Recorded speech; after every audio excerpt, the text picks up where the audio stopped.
তো গাইস আজকে তো সারাদিন ছুটি, সানডের বাজার, তো ভাবলাম একটু খেলাধুলা করেই আসি। খেলার একটু ঝোঁক ছিল, তো ভিডিও ক্যামেরাটা করেছিল আমার বোন। তো ওকে বললাম এইভাবে এইভাবে ভিডিও করবি, তো ও এইভাবে ভিডিও করতেছিল আর আমি খেলতে যাচ্ছিলাম।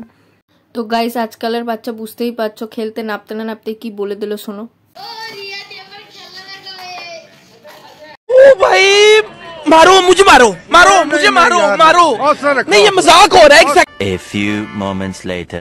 তো বন্ধুরা দেখতেই পাচ্ছ ময়দানে নেমে গেছি, না মানে ময়দান না মানে রাস্তায় নেমে গেছি। তো খেলছি ওদের সঙ্গে, বেশ ভালোই লাগছে অনেকদিন পর।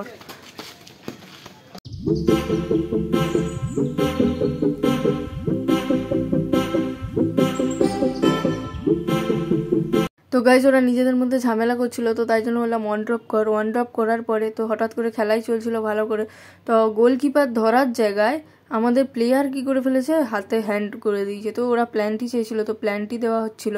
প্ল্যানটি দেওয়ার পরে আমরা গোলকিপার অদল বদল করেছিলাম। তো গোলকিপার অদল বদল হওয়ার পরে আমাদের গোলকিপার বাবু কি বলছে শোনো ওদের প্লেয়ারকে।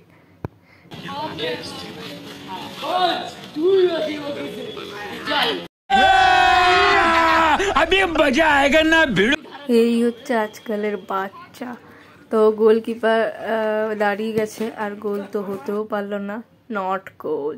তো আমরা কেউ কাউকেই এখনো পর্যন্ত গোল দিতে পারিনি। তো ওদের গোলকিপার ফ্রি ছিল বলে ওদের গোলকিপার ক্যামেরা হচ্ছিল বলে ক্যামেরার সামনে এসে কি বললো শোনো। রিয়াদি খেলো পরপর 4টি গোল।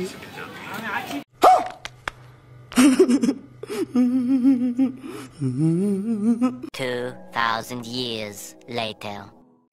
এটা গেম চলছিল না যুদ্ধ চলছিল, আমি তো বুঝতেই পারছিলাম না। বলটা আটকে গেছিল ওই বাইকের চাকার তলায়। তো ওরা চারজন মিলে চারজনই বলটাকে ছাড়ানোর চেষ্টা করলো, লাস্টে একজন বের করে নিয়ে আসলো। তো এখানেই আমরা গেমটা স্টপ করে দিলাম। গাইস ভিডিওটা ভালো লেগে থাকলে চ্যানেলটা সাবস্ক্রাইব করে দিও, পাশে থেকো, টাটা।